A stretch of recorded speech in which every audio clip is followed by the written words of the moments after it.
prosa yang relatif, singkat, padat, langsung pada inti cerita. Biasanya, cerpen mengisahkan satu peristiwa atau konflik. Konflik utama yang melibatkan beberapa tokoh dalam waktu dan tempat yang terbatas. Kedua, ada struktur, yaitu satu, awal konflik, mulainya masalah atau konflik dalam cerita. Yang kedua, klimaks, puncak ketegangan atau konflik. Yang ketiga, anti klimaks, penurunan dan ketegangan menuju penyelesaian. Yang ketiga, yaitu ada unsur ekstraktif.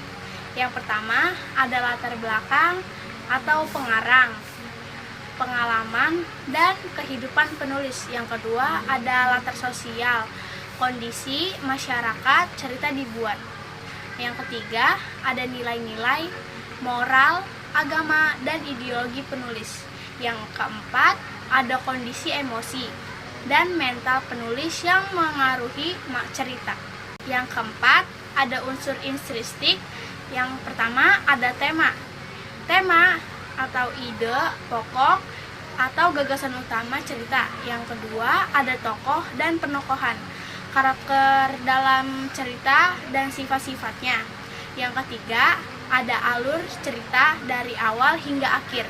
Yang keempat, ada waktu, tempat, dan suasana cerita. 5. Ada ciri-ciri cerpen. Yang pertama, singkat dan padat, hanya fokus pada satu peristiwa atau konflik.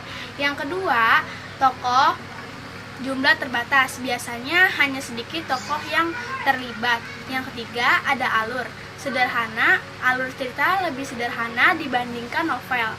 Yang keempat, ada tunggal, mengangkat satu tema atau utama.